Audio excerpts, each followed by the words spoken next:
Hello everyone, Gautam is education hub पर आप सभी का बहुत बहुत स्वागत है। उम्मीद है आप सभी अच्छे होंगे, एग्जाम की तैयारी अच्छे से जारी होगी। आज है 24 अक्टूबर 2024 और आज की करंट अफेयर की क्लास आप लोगों के सामने। क्लास शुरू करने से पहले आप लोगों से छोटी सी रिक्वेस्ट, अगर आप लोग चैनल पर नए हैं तो प्लीज़ चैनल को सब्सक्राइब कीजिएगा। अगर वीडियो आपको थोड़ी सी भी अच्छी लगे तो लाइक कीजिएगा और ज़्यादा से ज़्यादा शेयर कीजिएगा। आपको ऊर्जावान बनाए रखने के लिए आज का मोटिवेशनल कोट, इस दुनिया में असंभव कुछ भी नहीं, हम वो सब कर सकते हैं जो हम सोच सकते हैं। आप लोग मुझे टेलीग्राम पर फॉलो कर सकते हैं, वहाँ पर आप लोगों को डेली का वीडियो पीडीएफ मिलने वाला है। आइए चलते हैं हमारे करंट अफेयर के फर्स्ट क्वेश्चन की तरफ। हांगकांग और शंघाई बैंकिंग कॉरपोरेशन, जिसको कि हम HSBC के नाम से जानते हैं, के मुख्य वित्तीय अधिकारी के रूप में नियुक्त होने वाली पहली महिला कौन है? Who is the first women to be appointed as the chief financial officer of Hong Kong and Shanghai banking corporation HSBC। ठीक है, तो ये बैंक है, इसकी पहली महिला अधिकारी जो वित्तीय अधिकारी बनी है वह कौन है? उनका नाम है पैम कौर। क्या नाम है उनका?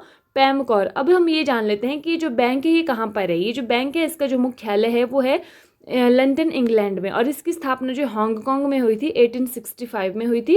और ये जो अभी पैम कौर जो बनी है, एक तो ये पहले महिला यहाँ की वित्तीय अधिकारी बनी है, और दूसरी खास बात क्या है कि यह भारतीय मूल की ब्रिटिश नागरिक हैं। ठीक है, क्वेश्चन नंबर सेकंड है, अंतर्राष्ट्रीय मुद्रा कोष की नवीनतम रिपोर्ट के अनुसार 2024-25 में भारतीय अर्थव्यवस्था की वृद्धि दर कितनी रहने की उम्मीद है? According to the latest report of the International Monetary Fund, what is the growth rate of the Indian economy expected to be in 2024-25? तो इसका सही आंसर हमारे पास होने वाला है 7%। ठीक है, IMF ने क्या कहा है कि कितनी उम्मीद है इसकी ग्रोथ रेट रहने की? 7% है। ठीक है, अगर हम बात करें IMF की, तो IMF का जो हेडक्वार्टर है वो कहाँ पर? वाशिंगटन DC में है, संयुक्त राज्य अमेरिका में, USA में। इसकी वर्तमान में हेड कौन है? Kristalina Georgieva. ठीक है, दूसरे कार्यकाल के लिए चुनी गई हैं ये। छठी भारत सिंगापुर रक्षा मंत्री स्तरीय वार्ता कहाँ पर आयोजित की गई थी? Where were the 6th India Singapore defence ministerial talks held? तो यह कहाँ पर हुई है? यह हुई है नई दिल्ली में। कहाँ पर हुई है? नई दिल्ली में हुई है। भारत ने किस देश के साथ करतारपुर गलियारे समझौते को 2029 तक बढ़ाया, 29 तक? With which country India extended the Kartarpur corridor agreement till 2029? तो 5 सालों के लिए इसको फिर से बढ़ाया गया। तो कौन से देश के साथ है ये? यह है पाकिस्तान के साथ। ठीक है, करतारपुर कॉरिडोर एग्रीमेंट। ठीक है, किसके साथ? पाकिस्तान के साथ। तो यह जो समझौता हुआ है, अगर हम बात करें कब हुआ था, तो यह हुआ था 24 अक्टूबर 2019 को यह समझौता हुआ था। ये जो करतारपुर गुरुद्वारा है यह कहाँ पर है? यह पाकिस्तान में पड़ता है, नारोवाल जगह है वहाँ पर पड़ता है ये। और यहाँ से जो भारत से जो यात्री थे वहाँ पर जाते थे, तो उनके लिए यह एक वीज़ा मुक्त सीमा पार और धार्मिक गलियारा है। ठीक है, ये जो करतारपुर कॉरिडोर है ये ऐसा काम करता है कि वीजा मुक्त सीमा पार और धार्मिक गलियारे के रूप में कार्य करता है। पाकिस्तान में नारोवाल के पास गुरुद्वारा दरबार साहिब करतारपुर को भारत में पंजाब के गुरदासपुर जिले में गुरुद्वारा डेरा बाबा नानक से जोड़ता है। ठीक है, कहाँ से कहाँ तक है ये कॉरिडोर? जो पाकिस्तान में है गुरुद्वारा, उसको भारत में पंजाब के गुरदासपुर जिले में गुरुद्वारा डेरा बाबा नानक से जोड़ने का काम यह कॉरिडोर करता है। ठीक है, और अभी क्या है, जो भारत ने कहा था कि उनसे शुल्क ना लिया जाए यात्रियों से, लेकिन फिर भी जो पाकिस्तान है वो $20 शुल्क हर यात्री से लेता है। तो इसीलिए अब इसके ऊपर जो यात्री हैं वो विरोध करते हैं, मतलब अपील करते हैं। तो भारत ने भी अपील की है पाकिस्तान से कि इसको न लिया जाए। अक्टूबर 2024 में राइजिंग राजस्थान टूरिज्म मीट कहाँ पर आयोजित की गई थी? Where was the rising Rajasthan tourism meet held in October 2024? तो यह कहाँ पर हुई है? यह हुई है लंदन में, यूनाइटेड किंगडम में। ठीक है, जो भारत के इसके राजस्थान के जो मुख्यमंत्री जी हैं भजन लाल जी, तो वह क्या कर रहे हैं कि पर्यटकों को राजस्थान में बाहर जो विदेशी पर्यटक हैं उनको आकर्षित करने के लिए ये सब कार्य करते रहते हैं। ठीक है, नेक्स्ट हमारे पास है राष्ट्रीय डेयरी विकास बोर्ड का हीरक जयंती समारोह कहाँ आयोजित किया गया था? Where was the diamond jubilee celebration of National Dairy Development Board held? तो कहाँ पर हुआ है? यह हुआ है आनंद, गुजरात में। कहाँ पर हुआ है? आनंद, गुजरात में हुआ है। अब अगर हम बात करें कि जो हीरक जयंती या डायमंड जुबली सेलिब्रेशन है वो कब होती है? 60 ईयर्स पर ये होती है। तो राष्ट्रीय डेयरी विकास बोर्ड, जो नेशनल डेयरी डेवलपमेंट बोर्ड है, उसकी यह मनाई गई है, आनंद गुजरात में मनाई गई है। पहला नमो भारत दिवस कहाँ पर आयोजित किया गया? Where was the first NaMo Bharat day organised? तो यह कहाँ पर हुआ है? यह हुआ है नई दिल्ली में। ठीक है, ये नमो भारत दिवस है। नमो भारत की जो योजना थी उसके साथ द्वारा जो है कुछ ट्रेन चलाई गई थी। तो नमो भारत ट्रेनों के संचालन की पहली वर्षगांठ को चिन्हित करने के लिए 21 अक्टूबर 2024 को दिल्ली में नमो भारत दिवस मनाया गया।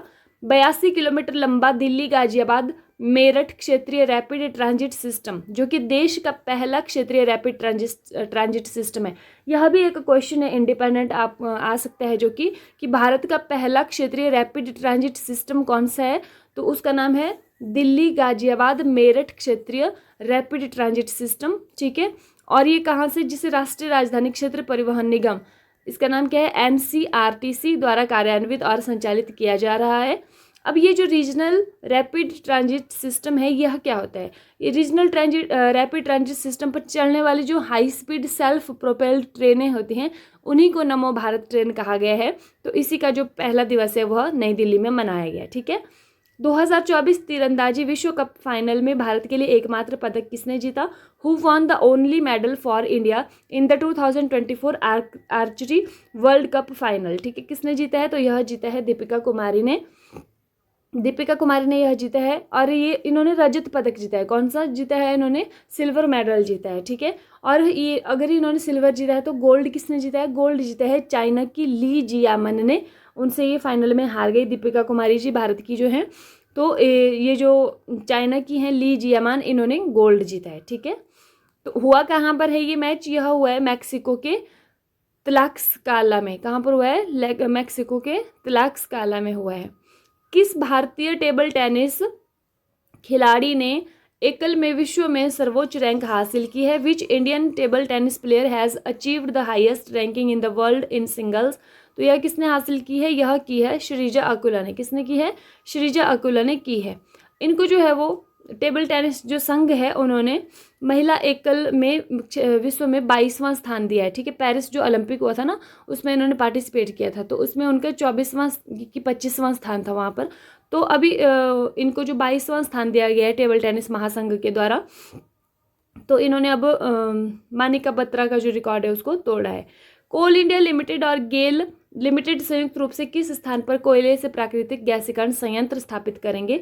Eight which place Coal India Limited and GAIL Limited will jointly set up a coal natural gasification plant? तो यह कहाँ पर स्थापित होने वाला है? यह रानीगंज पश्चिम बंगाल में स्थापित होने वाला है। कल की क्लास का रिवीजन देख लेते हैं। हाल ही में संस्कृति और एकता का प्रतीक उत्सव फूल वालों की सैर कहाँ पर शुरू हुआ है? Where has the festival symbolising culture and unity Phool Walon Ki सैर स्टार्टेड रिसेंटली? तो यह कहाँ पर हुआ है? यह न्यू दिल्ली में हुआ है। हाल ही में 24वीं राष्ट्रीय पैरा स्विमिंग चैंपियनशिप कहाँ हुई है? Where was the 24th national para swimming championship held recently? तो यह कहाँ पर हुई है? यह गोवा में हुई है।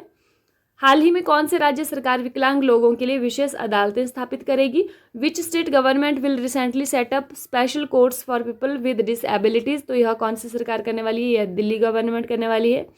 हाल ही में कर्मचारी चयन आयोग SSC के नए अध्यक्ष कौन बने हैं? Who has recently become the new chairman of staff selection commission SSC? कौन बने हैं? S गोपालकृष्णन बने हैं। हाल ही में 2 दिवसीय ड्रोन सम्मेलन 2024 कहाँ पर शुरू हुआ है? Where has the 2-day drone conference 2024 started recently? यह कहाँ पर हुआ है? यह अमरावती में हुआ है। हाल ही में WHO ने किसे मलेरिया मुक्त घोषित किया है? Who has recently been declared malaria free by WHO? तो किसको किया है? यह मिस्र को किया है। हाल ही में गूगल के नए CTO चीफ टेक्नोलॉजी ऑफिसर कौन बने हैं? Who has recently become the new CTO of Google? तो इनका नाम है प्रभाकर राघवन। ठीक है, हाल ही में ब्रिक्स शिखर सम्मेलन 2024 की मेजबानी कौन सा देश कर रहा है? Which country is hosting the BRICS summit 2024 recently? तो यह करने वाला है रशिया। हाल ही में BSNL का नया लोगो किसने लॉन्च किया है? Who has recently launched the new logo of BSNL? तो यह किसने किया है? ज्योतिरादित्य सिंधिया जी। ठीक है, हाल ही में भारत किस राज्य में नई मिसाइल परीक्षण रेंज विकसित करेगा? Recently in which state will India develop a new missile test range? तो कहाँ पर करने वाला है? यह आंध्र प्रदेश में करने वाला है। लास्ट वीडियो में आप लोगों से क्वेश्चन पूछा था, हाल ही में जाति सर्वेक्षण शुरू करने वाला तीसरा राज्य कौन सा बना है? Which has become the 3rd state to start caste survey recently? तो आप लोगों ने सही आंसर किया था तेलंगाना। आज की वीडियो का क्वेश्चन देख लीजिए, विश्व का पहला सफल मोबाइल लॉन्च हाइब्रिड रॉकेट कौन सा है? गौरव, जोरावर, रूमी 1 या फिर इनमें से कोई नहीं? तो सही आंसर आप लोग कमेंट करके बताएंगे कि कौन सा है। अंत में जाते जाते आप लोगों के लिए कुछ लाइनें। वक्त, हालात, मौसम कैसे भी हों, तू लड़ना सीख, तू चलना सीख, तू आगे बढ़ना सीख। इसी के साथ क्लास आज की समाप्त होती है। Thank you and have a nice day. खुश रहिए, अपना ख्याल रखिए और अपनी तैयारी को डे बाय डे मजबूत रखिए।